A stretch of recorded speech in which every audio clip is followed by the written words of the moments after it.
je vais vous montrer quelques transformations. Transformer quoi? Eh bien, si ça ne vous dérange pas, nous allons transformer mon portrait. Commençons par quelque chose de simple. La transformation Z donne Z sur 2. Chaque point de la photo correspond à un nombre complexe Z, et qu'on divise par 2. On obtient un autre point, son transformé, et donc une nouvelle image. Vous voyez, il n'y a pas de surprise. Je suis tout simplement devenu 2 fois plus petit, puisque chaque Z a été divisé par 2. Cette transformation s'appelle une homothétie. Passons à la multiplication par i. Facile, nous savons que multiplier par i, c'est tout simplement tourner d'un quart de tour. Observez que le module ne change pas, mais que par contre l'argument augmente de 90 degrés. Voilà une façon bien compliquée de dire que nous avons juste fait tourner la photo.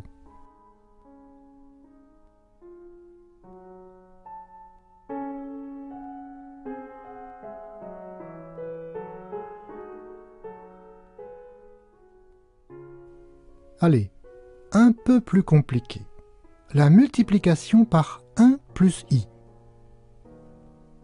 Regardez le nombre complexe 1 plus i. Il correspond au point d'abscisse 1 et d'ordonnée 1. Son argument est de 45 degrés et son module de racine carrée de 2, d'après le théorème de Pythagore.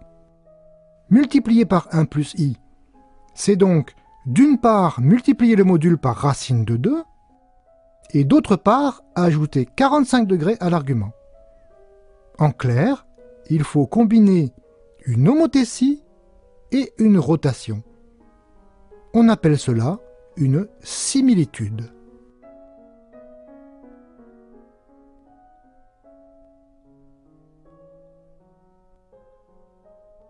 Plus intéressant, nous allons transformer les points Z en leur carré, c'est-à-dire Z multiplié par Z. Commençons par placer la photo dans un endroit convenable, coincé entre les axes de coordonnées. Ensuite, je fais un petit zoom, car le passage au carré va beaucoup dilater les choses. Et j'ai besoin d'un peu d'espace pour vous montrer tout ça. Voilà. Maintenant, nous pouvons transformer la photo progressivement. Remarquez que l'argument de Z au carré, c'est 2 fois l'argument de Z. Si bien que l'angle droit, qui est le coin inférieur gauche de la photo, est doublé par notre transformation. Il devient un angle plat. Je place la photo à un autre endroit. Et nous allons encore observer la même transformation Z au carré. Vous allez encore constater le doublement des arguments. Regardez par exemple mon index. Avant transformation, son argument était à peu près à 45 degrés. Et après la transformation, il est à la verticale, à 90 degrés. Mais vous pouvez aussi remarquer que les modules sont élevés au carré.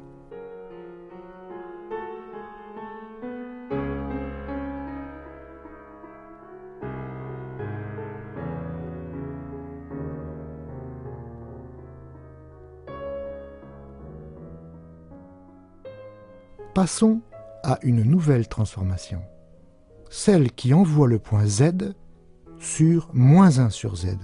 N'oubliez pas, avec les nombres complexes, on peut ajouter, multiplier, mais aussi diviser, sauf par 0 bien sûr. Cette image ne vous évoque pas la chapelle Sixtine? Les grands nombres complexes, c'est-à-dire ceux qui ont un grand module, deviennent petits quand on prend leur inverse, et réciproquement. Voici une transformation du même genre. Regardez la formule. La valeur de K change peu à peu. Certaines parties sont dilatées, d'autres contractées, mais si on regarde de près, la forme est préservée, même si les longueurs ne le sont pas. Un cercle reste un cercle, même s'il grandit. Ma main a grandi, mon visage est devenu petit, mais vous me reconnaissez quand même.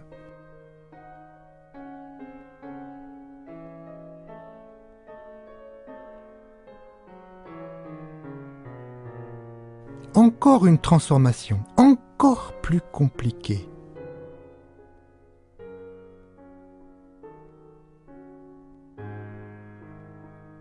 Bon, celle-ci n'est pas vraiment un régime amaigrissant. Mais notez une fois de plus que, même si j'ai grossi, la forme des petites parties n'a pas changé. Si vous regardez un bouton de ma chemise, par exemple, il garde la forme d'un cercle. On dit que ces transformations sont conformes ou holomorphes. Des mots latins et grecs bien compliqués pour dire qu'on garde la forme. Vraiment, avec les nombres complexes, on peut faire beaucoup de choses. On peut même en prendre l'exponentielle, si vous savez ce que ça veut dire. Mais même si vous ne le savez pas, regardez donc le traitement que l'exponentielle me fait subir. Ma tête a disparu? Non. Si on regardait au microscope vers l'origine, on verrait ma barbe. Maintenant que vous savez ce que sont les nombres complexes et que vous avez vu quelques transformations, je vais vous expliquer l'une des choses que j'ai étudiées de très près. Vous voyez ici un certain nombre de points. Certains sont bleus, à l'intérieur du disque de rayon unité, et d'autres sont jaunes, à l'extérieur. Appliquons la transformation z au carré plusieurs fois de suite, et observons le résultat. Vous voyez que les points bleus restent à l'intérieur du disque, et que les points jaunes, au contraire, s'en éloignent, et sortent même de l'écran. On dit que le disque bleu est l'ensemble de Julia rempli de la transformation z donne z carré. Les points situés à l'extérieur de l'ensemble de Julia partent à l'infini, si on répète indéfiniment la transformation.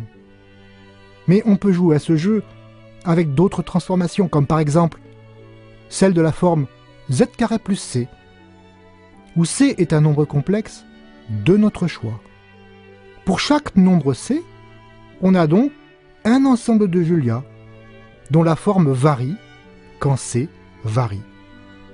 Voici quelques exemples.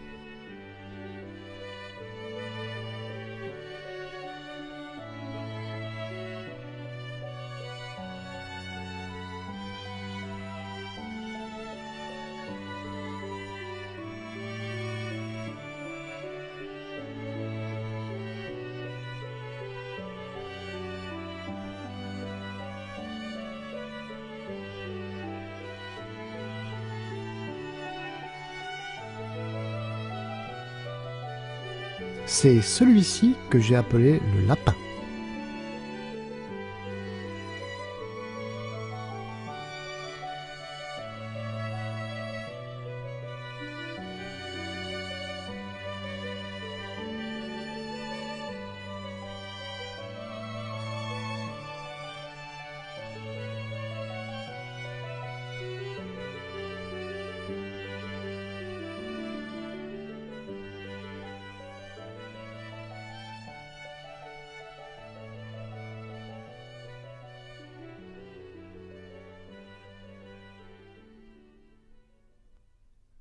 Pour bien comprendre comment ces formes varient, je vous montre deux choses en même temps. À gauche, du côté rouge, vous voyez un point qui va se déplacer. C'est le point C. À droite, vous voyez l'ensemble de Julia correspondant. Celui-ci se déforme au fur et à mesure que C varie. Mais parfois, pour certaines valeurs de C, l'ensemble de Julia semble disparaître, comme maintenant par exemple. La vérité est que l'ensemble de Julia a éclaté en une infinité de morceaux si petits qu'on ne voit plus rien sur l'écran. Benoît Mandelbrot, celui qui a popularisé les ensembles fractales, a proposé d'étudier l'ensemble dessiné en rouge qui décrit les valeurs de C pour lesquelles l'ensemble de Julia se voit bien à l'écran, c'est-à-dire pour lesquelles l'ensemble de Julia n'a pas explosé en de multiples morceaux. Bien entendu, l'ensemble rouge s'appelle l'ensemble de Mandelbrot, et j'ai passé beaucoup de temps à l'étudier. Je vous propose pour terminer de regarder l'ensemble de Mandelbrot de près, de très près et de zoomer à l'intérieur pour que vous puissiez voir à quel point il est beau. Allons-y, c'est parti. Admirez. Pour une fois, je ne vous explique pas tout. Imaginez l'ensemble de Mandelbrot comme une île noire, entourée par une mer tropicale dont vous voyez les fonds sous-marins.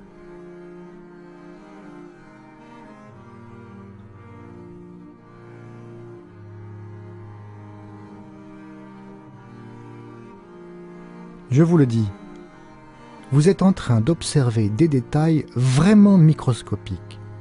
Si l'ensemble de Mandelbrot avait la taille d'un terrain de football, eh bien, nous allons examiner des détails de la taille d'un atome, à peu près 1/100000e de millimètre.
Vous vous demandez peut-être pourquoi je me suis intéressé à tout ça. D'abord et avant tout parce que c'est joli, et que la compréhension de ces objets m'a procuré beaucoup de plaisir. Pour moi, c'est une raison suffisante pour y consacrer du temps. Mais aussi parce que dans ces transformations qui paraissent si simples, il y a comme l'essence de ce qu'est le chaos, si important dans la science d'aujourd'hui.